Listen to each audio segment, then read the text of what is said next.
NEET 2024 में तुम्हारे organic chemistry में टोटल 17 क्वेश्चन आए थे।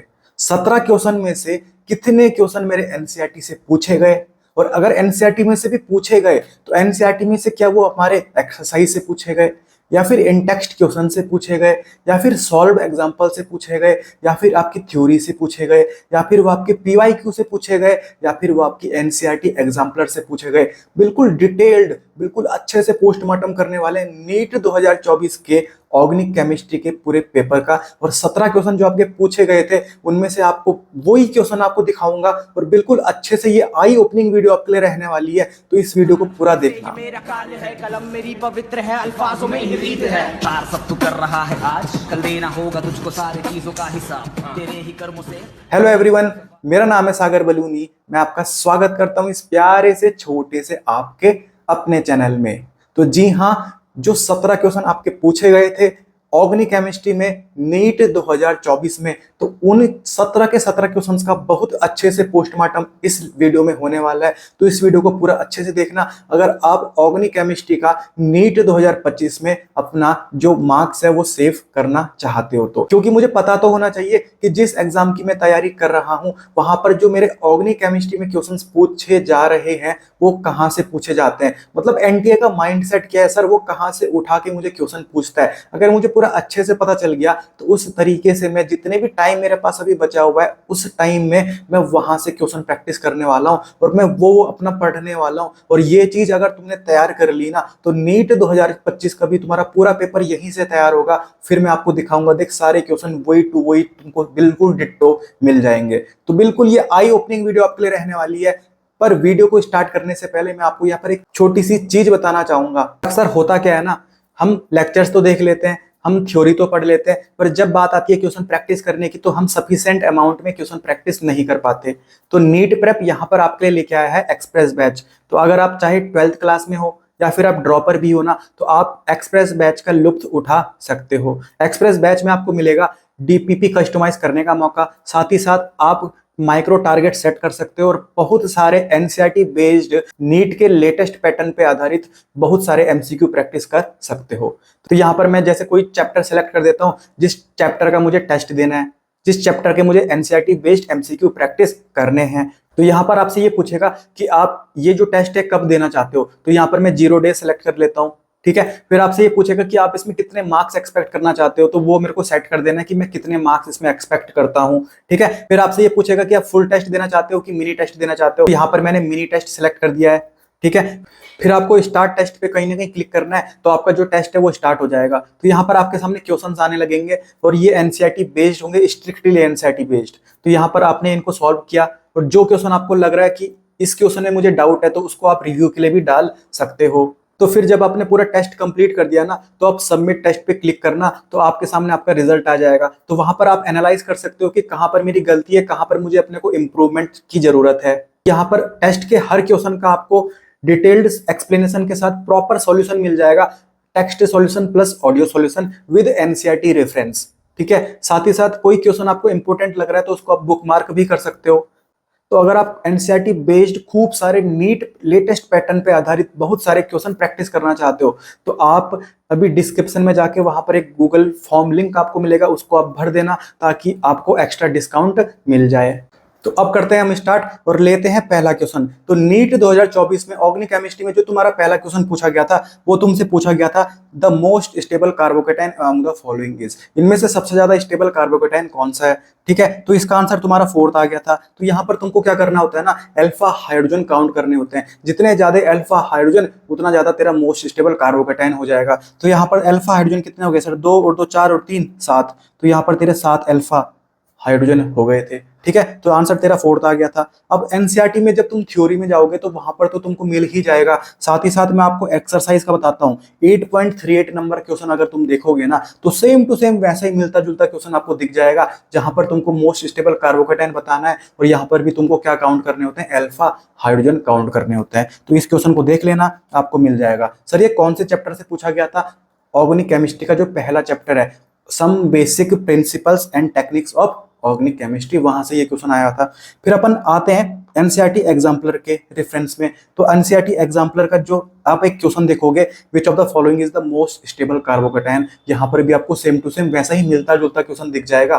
ठीक है, फिर अपन आते हैं नीट के पीवाईक्यू में। तो नीट के पीवाईक्यू में नीट 2019 में आपका ऐसा ही क्वेश्चन पूछा गया जहां पर आपको अल्फा हाइड्रोजन काउंट करके मोस्ट स्टेबल कार्बोकेटायन बताना था। तो इस क्वेश्चन को आप पढ़ सकते हो।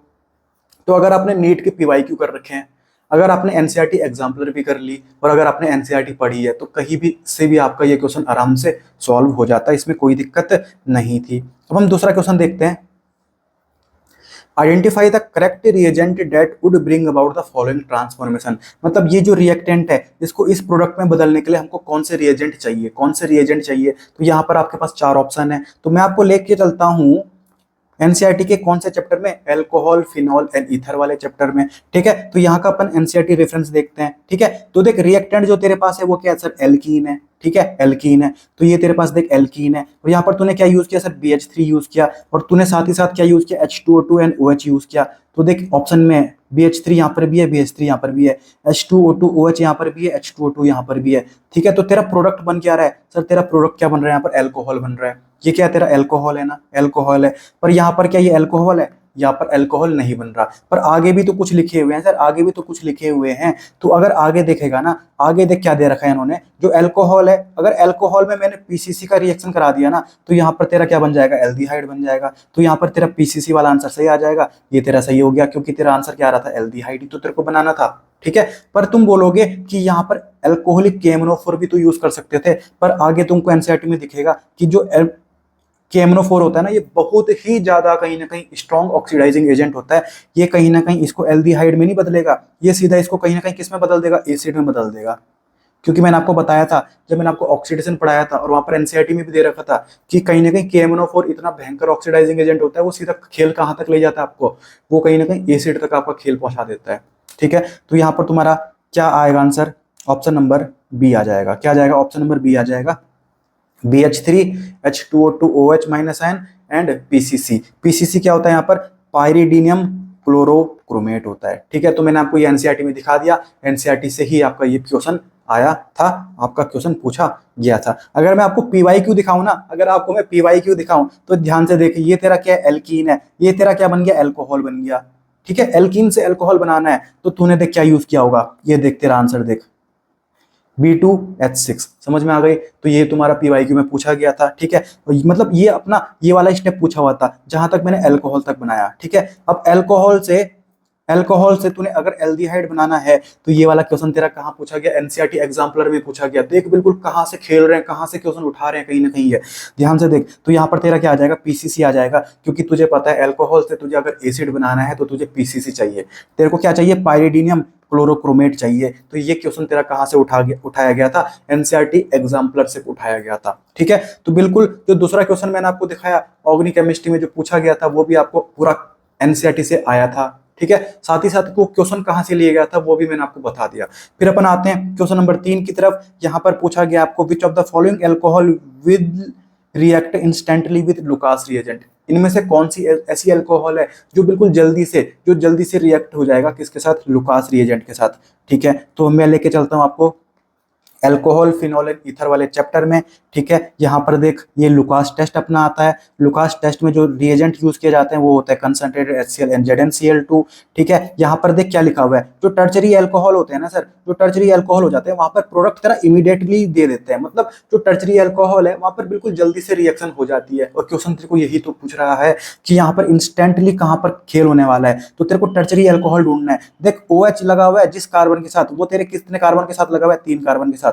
मतलब ये तेरा कहीं ना कहीं क्या टर्चरी अल्कोहल है, तो आंसर तेरा 4th आ जाएगा। ठीक है, और अगर तेरे को अभी भी संतुष्टि नहीं मिली तो तू चलना हेलो एल्केन्स और हेलो एरीन चैप्टर में, वहां पर तेरे को और अच्छे से बता रखा है इन्होंने कि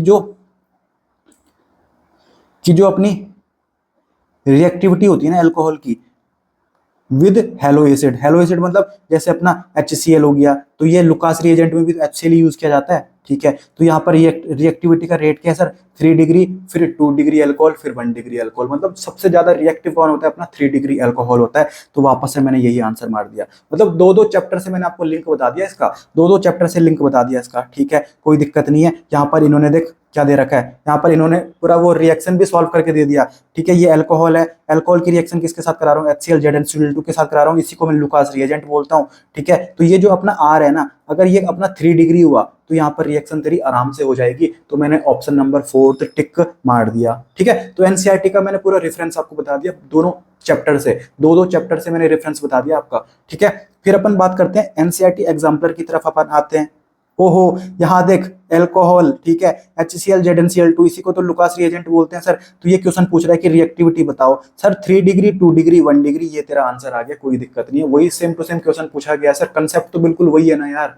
ठीक है, अगला क्वेश्चन देख, अगला क्वेश्चन देख, ये भी आपका एनसीईआरटी एग्जाम्पलर में पूछा हुआ है, पर ये दूसरे चैप्टर में पूछा रखा है।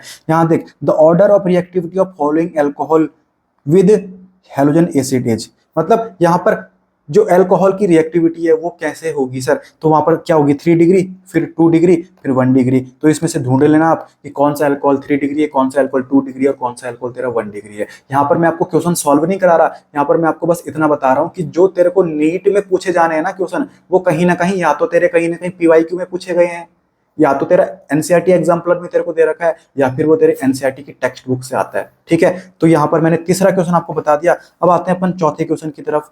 ठीक है, चौथा क्वेश्चन क्या है sir, statement based question. Statement 1 sir, aniline does not undergo Friedel craft alkylation, जो अपने एनिलीन होते हैं ना, वो फ्रीडल क्राफ्ट एल्काइलेशन नहीं देते। अरे मेरे भाई एमाइन चैप्टर में आ जा, एमाइन चैप्टर में आ जा, पहली लाइन पढ़ ले, पहली लाइन पढ़ ले, aniline does not undergo Friedel craft alkylation.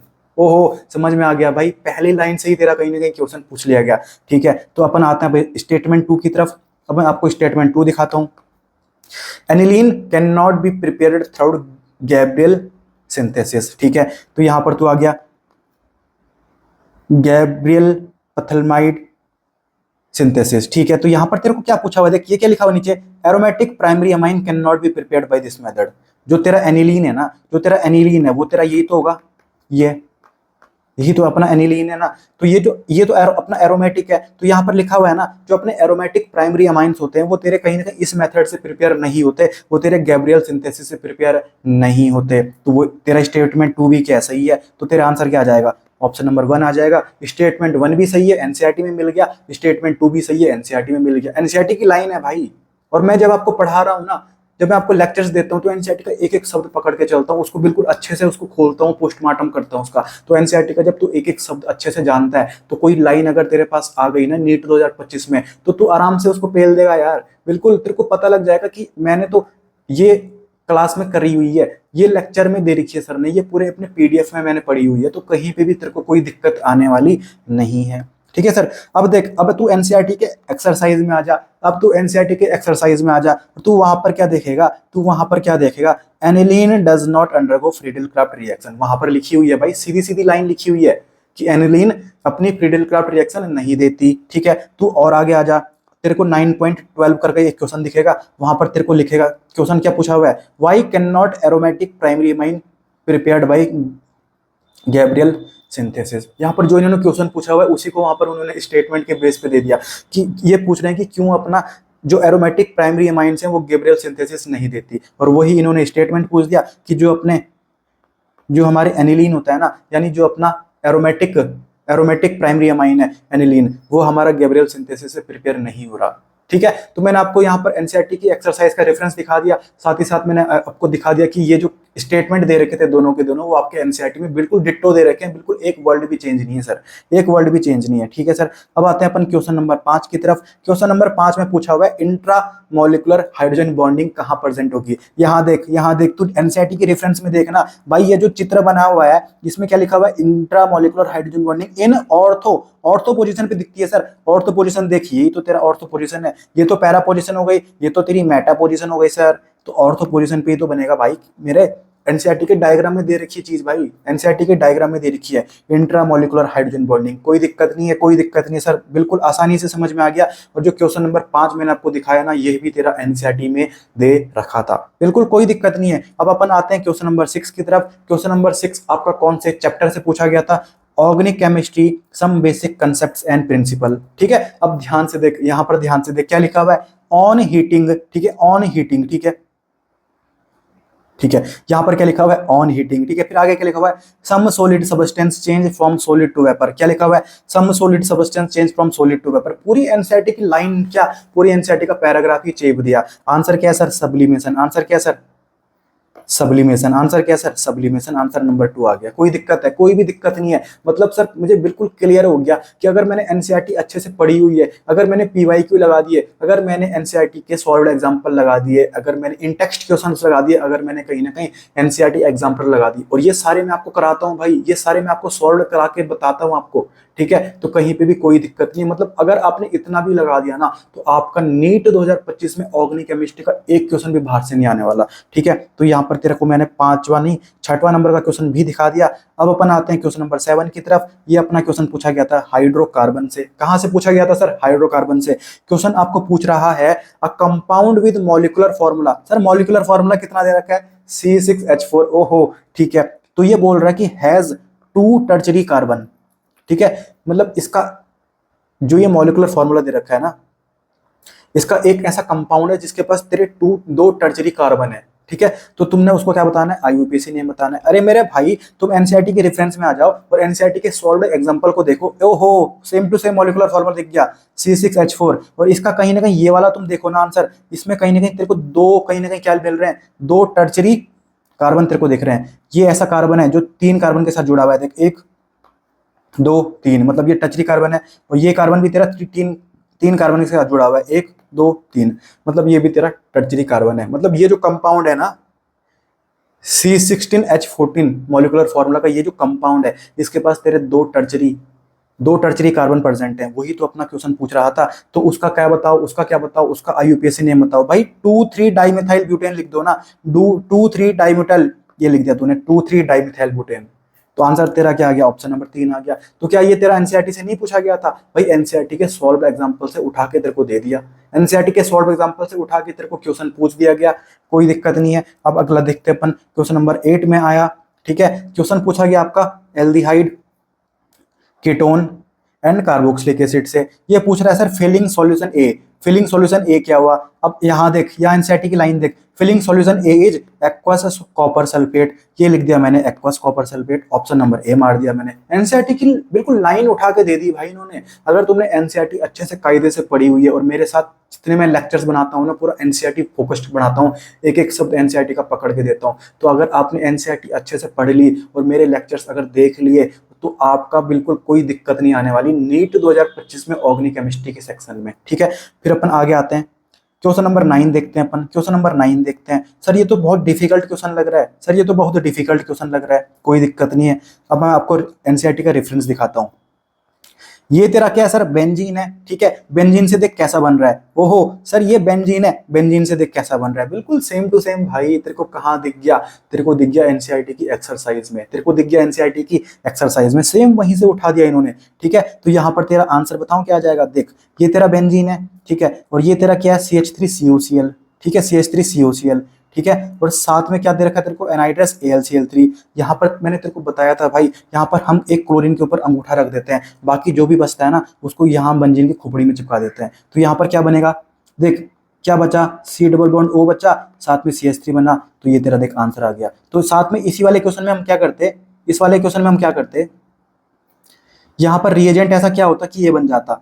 तो रिएजेंट तेरा ऑब्वियसली कॉमन सेंस की बात है भाई, यही तो होगा। देख, ये बेंजीन CO, और ये तेरा क्या रहा होगा, Cl, और साथ में तेरा AlCl3 रहा होगा। तो तूने क्लोरीन के ऊपर अंगूठा रखा, तो ये तेरा आंसर, ये तेरा यहाँ पर चिपक जाएगा बेंजीन की खोपड़ी में। तो बेंजीन की खोपड़ी में देख ये चिपक गया, तो तेरा रिएजेंट क्या रहा होगा, ये रहा होगा। तो ये देख कौन से ऑप्शन में अपना, ये देख, ये देख को दिख गया। मतलब तेरा कहीं ना कहीं बी का आंसर क्या आने वाला है, 1 आने वाला है। बी का आंसर क्या आने वाला है, 1 आने वाला है। इस रिएक्शन को बोलते हैं फ्रीडल क्राफ्ट एसाइलेशन, और ये एनसीईआरटी के लगभग 2 से 3 चैप्टर में आपको दे रखी है सर, 2 से 3 चैप्टर में आपको दे रखी है। और आपको मैंने ये कराया हुआ है, क्लास में भी कराया हुआ है, कोई दिक्कत आपको नहीं आनी चाहिए। आपने अगर लेक्चर देखे हुए हैं तो आपको समझ में आ जाएगा। ठीक है, अगर अभी भी समझ में नहीं आया तो यहाँ पर एक और चैप्टर में देख, ये बेंजीन है, और ये देख सेम टू सेम रिएजेंट है। यहाँ पर क्लोरीन के खोपड़ी में अपन अंगूठा रख देते हैं, बाकी जो भी बचता है उसको बेंजीन की खोपड़ी में चिपका देते हैं। ठीक है, तो ये अपनी क्या है, फ्रीडल क्राफ्ट एसाइलेशन वाली रिएक्शन है। ठीक है, अब अपन आते हैं इसकी बात करते हैं अपन, किसकी। ठीक है, तो ये देख सी ऑप्शन, यहाँ पर मेरे पास क्या सर अल्कोहल है, और अल्कोहल से मैंने क्या बना दिया, कीटोन बना दिया। अल्कोहल से कीटोन कौन बनाता है, यहाँ पर देख एनसीईआरटी में क्या दे रखा है, अल्कोहल है तेरे पास, उससे तूने कीटोन बना दिया, तो तेरा कौन बनाया होगा, तेरा ये सेकेंडरी अल्कोहल है सर, सेकेंडरी अल्कोहल है, तो ये भी तो तेरा सेकेंडरी अल्कोहल है। देख OH जिस कार्बन पे लगा हुआ है वो तेरा 2 कार्बन से लगा हुआ है, मतलब सेकेंडरी अल्कोहल से तूने अगर कीटोन बनाना है तो तुझे क्या चाहिए सर, CrO3 चाहिए, तुझे क्या चाहिए, CrO3 चाहिए। मतलब जो तेरा C है ना, C का क्या आना चाहिए, 2 आना चाहिए। सी का तेरा 2 यहाँ पर भी है, सी का 2 यहाँ पर भी है, सी का 2 यहाँ पर भी है। बी का तेरा 1 आना चाहिए, बी का 1 यहाँ पर भी है, बी का 1 यहाँ पर भी है। तो यहाँ पर तेरा आंसर 2 आएगा, या फिर तेरा आंसर क्या आएगा, सी आएगा। ठीक है, अब हम और आगे देखते हैं। आगे मैंने आपको एक रिएक्शन पढ़ाई थी, ओजोनोलाइसिस रिएक्शन। ये आपको मैं एनसीईआरटी का एग्जांपलर दे रहा हूँ, एनसीईआरटी का कटिंग मैंने आपके लिए रखा हुआ है यहाँ पर देख तेरे पास क्या ये एल्कीन है, तेरे पास क्या ये एल्कीन है। और ओजोनोलाइसिस में अपन क्या यूज करते हैं, ozone zinc and water, ozone zinc and water. यहाँ पर तूने क्या करना होता है, इस बॉन्ड को तोड़ता है, डबल बॉन्ड को, एक ऑक्सीजन यहाँ देता है, एक ऑक्सीजन तेरा यहाँ देता है, तो तेरा आंसर आ जाता है। ठीक है, तो देख ये तेरे पास एल्कीन है, यहाँ पर देख तेरे को क्या रिएजेंट चाहिए, ओजोन जिंक वाटर। तो यहाँ पर तूने डबल बॉन्ड को तोड़ा, एक ऑक्सीजन यहाँ दिया और एक ऑक्सीजन यहाँ दिया, तो तेरे 2 मॉलिक्यूल ऐसे बन जाएंगे कि नहीं बनेंगे, बनेंगे सर। मतलब जो तेरा ए है ना, उसका आंसर क्या आने वाला है, ओजोनोलाइसिस आने वाला है। तो ए का क्या आ जाएगा, 4 आ जाएगा, और यहाँ पर तेरा आंसर क्या आ जाएगा, ऑप्शन नंबर 3 आ जाएगा। तो यहाँ पर सारी रिएक्शन कहाँ से उठा के दे रखी है आपको, एनसीईआरटी में से ही उठा के दे रखी है भाई। और ये ऐसा क्वेश्चन होता है ना जहाँ पर अपन थोड़ा फंस जाते हैं, क्योंकि यहाँ पर 2-3 चैप्टर आपके यूज आ जाते हैं। पर आपने अगर एनसीईआरटी अच्छे से पढ़ी हुई है तो आपको जितने भी ऑप्शन दिखेंगे ना, वो सारे एनसीईआरटी के ही ऑप्शन दिखेंगे, एनसीईआरटी में ही आपको वो दिख जाएगा। ठीक है, अब अपन आते हैं क्वेश्चन नंबर 10 की तरफ। यहाँ पर आपको एक क्वेश्चन पूछा हुआ है हेलो एल्केन और हेलोएरिन चैप्टर से। यहाँ पर क्वेश्चन आपको पूछ रहा है कि इनमें से कौन सा कंपाउंड है जो SN1 रिएक्शन के लिए सबसे ज्यादा रिएक्टिव होगा, सबसे फास्ट अपना SN1 दे देगा। ठीक है, तो यहाँ पर देख एनसीईआरटी का रेफरेंस मैं आपको देता हूँ। यहाँ पर देख क्या लिखा हुआ है इन्होंने, जो एलाइलिक होते हैं या फिर जो बेंजाइलिक हैलाइड होते हैं ना, उनका बहुत हाई रिएक्टिविटी रेट होता है टुवर्ड्स SN1। तो देख बेंजाइलिक अपना ढूंढना है, अगर तू यहाँ से ब्रोमीन हटाएगा तो तेरा प्लस प्लस यहाँ पर चला जाएगा। इसको बेंजाइलिक बोलते हैं क्या, नहीं, इसको तो फिनाइलिक बोलते हैं भाई। अब देख ब्रोमीन तो अगर यहाँ से हटाएगा तो तेरा प्लस चार्ज यहाँ पर चला जाएगा, इसको अपन बेंजाइलिक बोलते हैं। तो आंसर तेरा आएगा ऑप्शन नंबर 4 आ जाएगा। ठीक है, यहाँ पर एनसीईआरटी खुद बोलती है कि जो बेंजाइलिक हैलाइड होते हैं ना, वो तेरा बहुत रिएक्टिव होते हैं कहीं ना कहीं SN1 रिएक्शन के लिए। तो मुझे बेंजाइलिक हैलाइड मुझे मिल गया, मैंने ऑप्शन नंबर 4 टिक मार दिया, कोई दिक्कत ही नहीं है भाई। एनसीईआरटी से पूछा हुआ था, ये एनसीईआरटी का रेफरेंस है, ये एनसीईआरटी का पेज का कटिंग मैंने आपके लिए लगाया हुआ है। ठीक है, फिर अपन PYQ देखते हैं, PYQ में आ जा। PYQ कब पूछा गया था सर, AIPMT 2015 में, सॉरी 2005 में पूछा गया था। SN1 मैकेनिज्म से अपना कौन सा न्यूक्लियोफिलिक सब्स्टिट्यूशन रिएक्शन देने वाला है, तो यहाँ पर तेरा क्या आंसर आ जाएगा, बेंजाइल क्लोराइड आ जाएगा। क्योंकि तुझे पता है जो बेंजाइल वाले होते हैं ना, जो बेंजाइल वाले होते हैं वो तेरा कहीं ना कहीं SN1 रिएक्शन आराम से, बहुत स्पीडली, बहुत फास्ट, बहुत ज्यादा रिएक्टिव शो होते हैं कहीं ना कहीं इसके लिए। ठीक है, तो यहाँ पर PYQ में भी तेरा सेम टू सेम वैसा ही क्वेश्चन पूछा गया था। तो मैं बोलता हूँ आपको, टोटल मैंने आपको 10 क्वेश्चन बता दिए, और 10 के 10 क्वेश्चन आपके एनसीईआरटी में मैं आपको दिखाते हुए चल रहा हूँ। साथ ही साथ में आपको इनका एनसीईआरटी एग्जाम्पलर में, एनसीईआरटी एक्सरसाइज में, सॉल्व्ड एग्जाम्पल में, या फिर मैं बात करूँ इन टेक्स्ट क्वेश्चन में, या फिर बात करूँ PYQ में भी इनका आपको क्वेश्चन दिखा रहा हूँ कि यहाँ पर भी आपको ऐसे क्वेश्चन पूछे गए थे। ठीक है, फिर अपन आते हैं आगे देखते हैं अपन। ये पूछा गया था सर AIPMT 2010 में। AIPMT 2010 में देख SN1 रिएक्शन सबसे ज्यादा कौन दे देगा। ठीक है, तो यहाँ पर देख तेरा क्या लगा हुआ है, फिनाइल लगा हुआ है सर। ठीक है, तो यहाँ पर तेरा 2 फिनाइल लगे हुए हैं।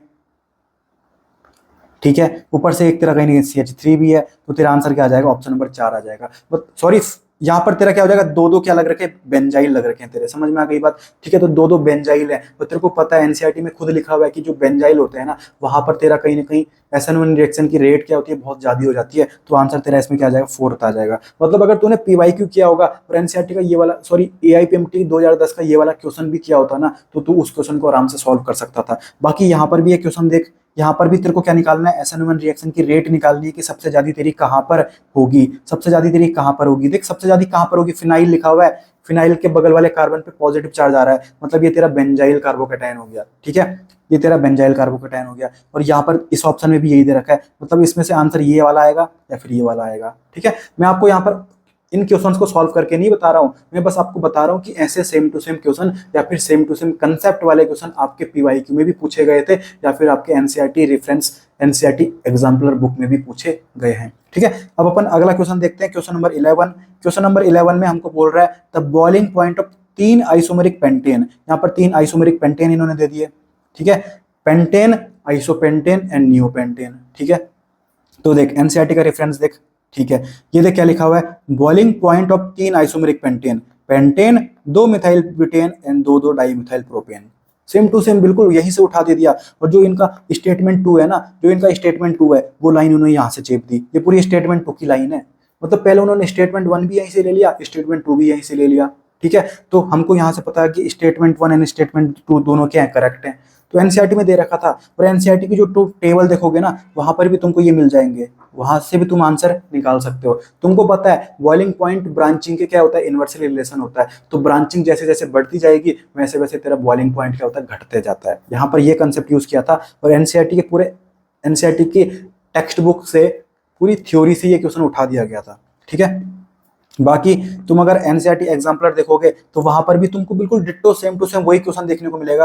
Arrange the following in increasing order of the boiling point. एक तो अपना n butane, n pentane, 2 methyl butane, 2 dimethyl propane. तो यहाँ पर भी वही कंसेप्ट लग रहा है कि ब्रांचिंग जैसे जैसे बढ़ती जाएगी ना वैसे वैसे तेरी कहीं ना कहीं बॉइलिंग पॉइंट घट जाएगी। ठीक है, फिर अपन एक और क्वेश्चन देखते हैं। ये भी आपका क्वेश्चन कहाँ पूछा गया था, एनसीईआरटी एग्जाम्पलर में। ठीक है, तो यहाँ पर भी सेम टू सेम वही खेल चल रहा है। बॉइलिंग पॉइंट को अपन को लगाना है, उनकी सीक्वेंस लगाना है कि किसका बॉइलिंग पॉइंट ज्यादा, किसका बॉइलिंग पॉइंट कम। तो यहाँ पर भी बिल्कुल same to same concept use होगा कि boiling point is inversely relation with अपना ब्रांचिंग। ठीक है, तो अगर मैंने ये क्वेश्चन भी सॉल्व किए होते ना कहीं ना कहीं एनसीईआरटी एग्जाम्पलर के, तो तेरा ये क्वेश्चन आराम से सॉल्व हो जाता जो तेरा नीट 2024 में तेरे को पूछा गया था। ठीक है, तो कोई दिक्कत नहीं है। बहुत बच्चे बोलते हैं कि सर जो स्टेटमेंट बेस्ड क्वेश्चन है वो कैसे अपन सॉल्व करेंगे। अरे मेरे भाई, तूने अगर एनसीईआरटी अच्छे से पढ़ी हुई है ना तो स्टेटमेंट बेस्ड क्वेश्चन आराम से बिल्कुल चुटकियों में तो सॉल्व कर सकता है, बिल्कुल 10-10 सेकंड में सॉल्व कर सकता है, कहीं पे भी कोई दिक्कत नहीं आने वाली। और मैं अपने लेक्चर्स में ना पूरा एनसीईआरटी एक एक शब्द पकड़ के आपको समझा रहा हूँ, बिल्कुल सरल भाषा में, बिल्कुल देसी भाषा में, और आपको सब समझ में भी आता है। तो आप बिल्कुल कॉन्फिडेंस रहिए कि आपका नीट 2025 में जो पेपर आएगा ना वो पूरा आपका एनसीईआरटी से ही आने वाला है। आपको सारे क्वेश्चन वो दिख जाएंगे जो आपने पूरे क्लास में करे हुए हैं या फिर जो मैंने आपको कराए हुए हैं। ठीक है, तो आप बिल्कुल टेंशन मत लेना। अब देख क्वेश्चन नंबर 12 तेरे सामने आया। ठीक है, organic chemistry some basic principles and techniques से ये क्वेश्चन था। यहाँ पर इथेन दे रखा है, इथीन दे रखा है, इथाइन दे रखा है। तो यहाँ पर बता रहे हैं कि इसके पास कितने सिग्मा बॉन्ड होंगे और कितना पाई बॉन्ड होंगे। अब तुम कहीं ना कहीं एनसीईआरटी के रेफरेंस में आओ और यहाँ पर तुम सॉल्व एग्जांपल देखो 8.1। तो यहाँ पर भी तुमको सेम टू सेम वही चीज निकालनी है, सिग्मा और पाई बॉन्ड बताने हैं इनमें। ठीक है, सिग्मा और पाई बॉन्ड बताने हैं। तुमको पता है सर सिंगल बॉन्ड, ये डबल बॉन्ड और ये ट्रिपल बॉन्ड। ठीक है, सबके पास एक सिग्मा होता है, सबके पास एक सिग्मा होता है, सबके पास एक सिग्मा होता है। तो इसके पास एक सिग्मा बॉन्ड होगा और एक ही बॉन्ड था तो एक सिग्मा ही रहा होगा। इसके पास एक बॉन्ड था वो सिग्मा बॉन्ड हो गया, तो जो दूसरा बॉन्ड बचा वो तेरा पाई बॉन्ड रहा होगा। इसके पास एक बॉन्ड तेरा सिग्मा बॉन्ड था तो जो 2 बचे वो तेरे 2 पाई बॉन्ड रहे होंगे। मतलब तेरे डबल बॉन्ड के पास एक सिग्मा एक पाई बॉन्ड होता है, तेरा सिंगल बॉन्ड के पास सिर्फ एक सिग्मा होता है, और तेरा ट्रिपल बॉन्ड के पास एक सिग्मा और 2 पाई बॉन्ड होते हैं। तो यही कंसेप्ट यहाँ पर यूज करना था। उसी कंसेप्ट के साथ ये भी क्वेश्चन आपका पूछा हुआ था एनसीईआरटी के सॉल्व्ड एग्जांपल में। साथ ही साथ अगर आप पीवाईक्यू में देखोगे ना तो नीट में आपका ये पूछा हुआ था कि पाइरिडीन, पाइरिडीन मतलब इसको अपन पाइरिडीन बोलते हैं।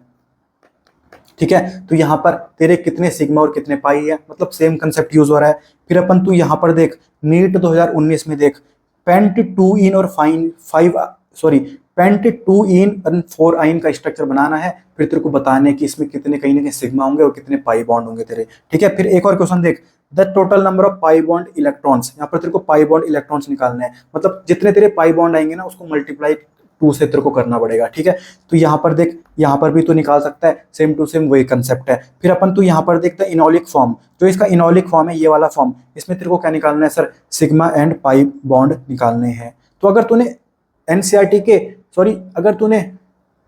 एनसीईआरटी एग्जाम्पलर तूने करा हुआ है, अगर तूने नीट के पीवाईक्यू करे हुए हैं ना तो ये क्वेश्चन तू आराम से कर देता, ये क्वेश्चन तू आराम से कर देता। अगर तूने नीट एनसीईआरटी का सॉल्व्ड एग्जांपल भी किए होते तो तू ये क्वेश्चन आराम से कर सकता था।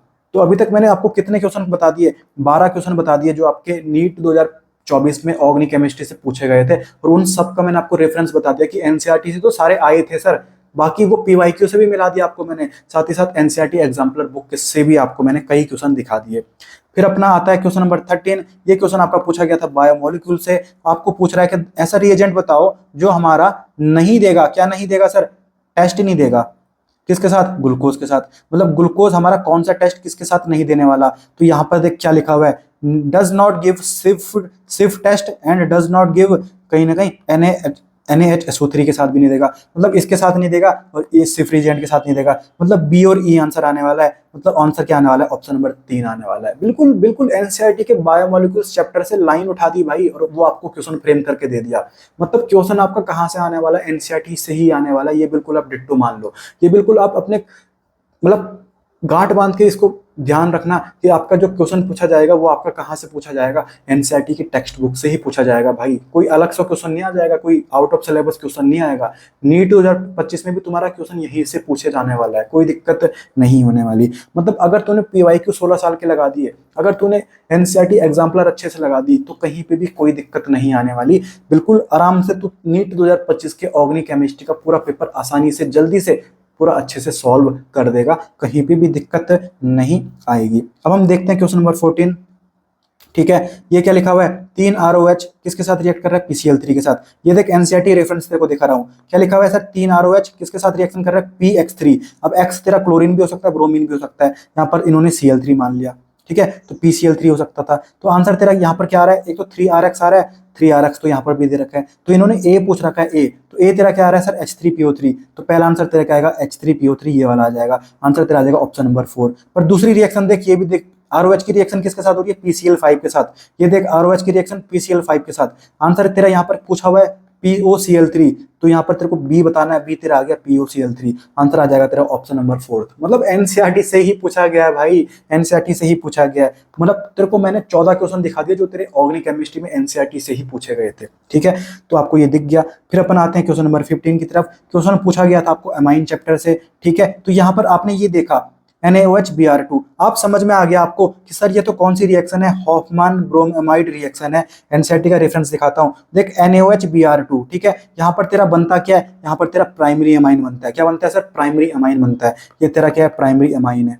ठीक है, ठीक है, तो तेरे को ऑप्शन में अमाइन ढूंढना है, ये बताना है ना तेरे को सी ढूंढना है ना। तो इसमें तेरा अमाइन होना चाहिए, अमाइन है, यस सर, ये अमाइन है, यस सर, ये एमाइड है, ये नहीं आ सकता, ये ओइक एसिड है, ये आंसर नहीं आ सकता, क्योंकि आंसर तेरा क्या आएगा सर, एमाइन आएगा। और अगर तेरा एमाइन आएगा तो यहाँ पर तेरे 2 ऑप्शन हो सकते हैं। इसमें कितने कार्बन है, प्रोपाइल 3 कार्बन है, ब्यूटाइल 4 कार्बन है। अबे तेरे पास जो यहाँ पर रिएक्टेंट दे रखा है ना, उसके पास कितने कार्बन है, 3 कार्बन है। तो यहाँ पर एक एक्स्ट्रा कार्बन कहाँ से आ जाएगा, जादू से थोड़ी आ जाएगा। तो तेरा आंसर कहीं ना कहीं क्या आने वाला है, प्रोपाइल अमाइन ही तो आएगा। तो ये तेरा देख आंसर 1 आ जाएगा। तो ये भी तेरे को क्वेश्चन कहाँ से दे रखा था, आपको एनसीईआरटी का रेफरेंस मैंने दिखा दिया, कहीं पे भी कोई दिक्कत नहीं आपको आई। मतलब अगर एनसीईआरटी अच्छे से पढ़ी हुई है, तमीज से पढ़ी हुई है ना, तो आपको सारी रिएक्शन वही दिख जाएंगी आपके नीट 2025 में। ठीक है, फिर अपन आप देखते हैं क्वेश्चन नंबर 16। ये हाइड्रोकार्बन चैप्टर से आपको पूछा हुआ था। यहाँ पर रिएजेंट क्या दे रखा है सर, KMNO4H+, और ये अपना क्या दे रखा है, एल्कीन दे रखा है। और ये देख कैसा एल्कीन है, अगर मैं इसको तोड़ता हूं ना, तो देख जैसा इधर वैसा ही इधर, मतलब ये अपनी सिमेट्रिकल एल्कीन है। तुम एनसीईआरटी का रेफरेंस देखो, ये देख अपनी सिमेट्रिकल एल्कीन है, जैसे तोड़ूं इधर जितना वैसे ही इधर। और आगे देख KMNO4H+, तो देख ये अपनी सिमेट्रिकल एल्कीन है, और सिमेट्रिकल एल्कीन को तो अगर इस रिएजेंट के साथ रिएक्ट कराएगा तो तेरे दो मॉलिक्यूल किसके बन जाएंगे, एसिड के बन जाएंगे। 2 मॉलिक्यूल तेरे किसके बन जाएंगे, एसिड के बन जाएंगे। आंसर तेरा क्या आ जाएगा, ऑप्शन नंबर 2 आ जाएगा। कोई दिक्कत है क्या, कोई दिक्कत है क्या, कोई दिक्कत नहीं है, बिल्कुल आसानी से अपन निकाल सकते हैं, कहीं पे भी कोई दिक्कत नहीं आने वाली। ठीक है, फिर अपन देखते हैं क्वेश्चन नंबर 17। क्वेश्चन पूछा गया था आपका halo alkane and hello arene chapter से। ठीक है, ये तेरे पास क्या सर, एल्कोहल है। एल्कोहल की रिएक्शन किसके साथ करा रहे हैं, PBr3 के साथ करा रहे हैं। एनसीईआरटी का रेफरेंस देख, ये तेरा एल्कोहल है, एल्कोहल का रिएक्शन किसके साथ करा रहे हैं, PBr3 के साथ करा रहे हैं। यहाँ पर तेरा Br भी हो सकता है। ठीक है, PBr3 के साथ, तो तेरा क्या बन गया, देख एल्काइल हैलाइड बन गया। मतलब जो तेरा यहाँ पर OH लगा हुआ था ना, OH हटा और वहां पर तेरा क्या लग गया, X लग गया। मतलब OH को हटा के मुझे क्या यूज करना है, वहां पर X लगा देना है, वहां पर हेलोजन लगा देना है। तो OH तूने हटाया, वहां पर तूने Br लगा दिया। ये देख, ये हो सकता है, ये भी हो सकता है सर, ये नहीं हो सकता सर, ये नहीं हो सकता। ठीक है, अब दूसरा देखते हैं अपन। तो ए तो तेरा बन गया। अब ए में तू क्या चला रहा है, अल्कोहलिक QH के साथ रिएक्शन करा रहा है। तो आगे देखेगा ना, डीहाइड्रोहेलोजनेशन रिएक्शन है, इसको बोलते हैं डीहाइड्रोहेलोजनेशन रिएक्शन। यहाँ पर तेरा अल्कोहलिक KOH यूज किया जाता है। ठीक है, एल्कोहलिक एच। और यहाँ पर तेरा बनता क्या है, एल्कीन बनता है। और एल्कीन तेरा कैसा बनता है, आगे एनसीईआरटी बोलती है एल्कीन बनता है with greatest number of alkyl groups, मतलब यहाँ पर तेरा मोस्ट स्टेबल एल्कीन बनता है सर, मोस्ट स्टेबल एल्कीन। तो देख एल्कीन यहाँ पर भी बन रहा है, एल्कीन यहाँ पर भी बन रहा है, पर जो ज्यादा स्टेबल है वो ये वाला है भाई, क्योंकि इसके पास अल्फा हाइड्रोजन कितने हो गए, 2 और 2 4 और यहाँ पर 3 7 हो गए। इसके पास ज्यादा अल्फा हाइड्रोजन आ रहे हैं, मतलब यहाँ पर ज्यादा स्टेबल एल्कीन बन रहा है। तो मोस्ट स्टेबल एल्कीन बनता है उतना कहीं ना कहीं में डी हाइड्रोहेलोजिनेशन रिएक्शन में। ठीक है, तो ये जो आपका क्वेश्चन पूछा गया था, क्वेश्चन नंबर 17, ये भी मैंने आपको बता दिया कि एनसीईआरटी में ये कहां पर दे रखा था, एनसीईआरटी से ही आपको ये पूछा गया था। तो यहाँ पर टोटल 17 क्वेश्चन आए थे नीट 2024 में आपके, कहां से, एनसीईआरटी से। उनमें से 17 क्वेश्चन आपके कहाँ दे रखे थे, एनसीईआरटी में दे रखे थे। साथ ही साथ मैंने आपको बताया कि आपके एनसीईआरटी एग्जाम्पलर में भी सेम टू सेम ऐसा क्वेश्चन पूछा गया है, या फिर मैं आपको कई बार सॉल्व्ड एग्जांपल से भी बताया। बाकी पीवाईक्यू में तो पूछे ही जाते हैं यार। अब तुम ये मत समझना कि इनके साथ मैंने पीवाईक्यू नहीं कराए तो ऐसे क्वेश्चन आपके पीवाईक्यू में नहीं पूछे गए थे, वो मैंने आपको एक ऊपर से ट्रेंड बता दिया कि ये पीवाईक्यू में भी पूछे जाते हैं, सेम टू सेम क्वेश्चन वहीं से क्वेश्चन उठाए जाते हैं। क्योंकि देख अपना जो भारत है ना भाई, यहाँ पर तेरे को नया क्वेश्चन अगर तेरे को बनाना है ना तो उसके लिए दिमाग चाहिए होता है भाई, नया क्वेश्चन बनाने के लिए दिमाग चाहिए होता है। और अगर तुम नया क्वेश्चन बना रहे हो ना तो उसमें पॉसिबिलिटी है कि उसमें तेरी गलती भी हो सकती है, क्योंकि क्वेश्चन बनाना एक अच्छा टास्क है। क्योंकि अगर तुम क्वेश्चन बना रहे हो ना तो उसमें प्रोबेबिलिटी होती है कि गलतियां भी हो सके। ठीक है, तो वो इतनी मेहनत क्यों करें यार, वो इतनी मेहनत क्यों करें कि नया क्वेश्चन बना रहे हैं, फिर उसमें से गलतियां हो गई, फिर एनसीईआरटी, फिर जो सॉरी नीट का जो एग्जाम हुआ उसके बाद वो आंसर की चेंज हो रही है। तो उससे बढ़िया वो क्या करें, जो पुराने क्वेश्चन आ रखे हैं ना वहीं से क्वेश्चन चोरी करते हैं, या फिर क्वेश्चन सेम टू सेम दे दिया, या फिर वो थोड़ी सी चेंज कर देते हैं क्वेश्चन को। मतलब हमको पता है कि हमारा खेल भारत में कैसा है, तो नया क्वेश्चन बनाने से बजाय वो क्या करते हैं ना, पुराना क्वेश्चन उठा के उसको थोड़ा हेर फदर करके, उसको थोड़ी चेंज करके, वहां पर वैल्यूज थोड़ी चेंज करके उसी क्वेश्चन को आपको नीट में दे देते हैं। नीट में क्या, किसी भी एग्जाम की बात करूं अगर, आपका खेल यही चलता है। ठीक है, तो मैंने आपको ये जो छोटी सी वीडियो आपको दिखाई, इसमें मैं आपको एक आई ओपनिंग की तरह आपको दिखा रहा था कि आपको बस समझ में आ जाए कि जितना अपन पढ़ रहे हैं, जो हम एनसीईआरटी पढ़ रहे हैं वो बिल्कुल मोर देन सफिशिएंट है। पिछले 16 साल के क्वेश्चन भी हम कर रहे हैं, एनसीईआरटी एग्जाम्पलर भी कर रहे हैं। अगर मान ले तूने इतना भी कर लिया ना भाई, अगर तूने इतना भी कर लिया और बिल्कुल तमीज से कर लिया ना, तो तेरा कहीं ना कहीं नीट 2025 में ऑर्गेनिक केमिस्ट्री का पेपर फाड़ के आने वाला है। एक भी क्वेश्चन तेरा बाहर से नहीं पूछा जाएगा। तो कैसा लगा लेक्चर, आपने इस लेक्चर को एंजॉय किया, कुछ सीखने को मिला इस लेक्चर से, तो आप कमेंट सेक्शन में जरूर बताना। बाकी अब हम चैप्टर जो स्टार्ट करने वाले हैं वो है अल्कोहल, फिनॉल एंड ईथर, तो उसका लेक्चर आपको कल दिख जाएगा। बाकी अच्छे से रहिए, स्वस्थ रहिए, मस्त रहिए और पढ़ते रहिए। Bye bye, tata, take care. पवित्र है अल्फाजों में ही रीत है, तार सब तू कर रहा है आज, कल देना होगा तुझको सारी चीजों का हिसाब।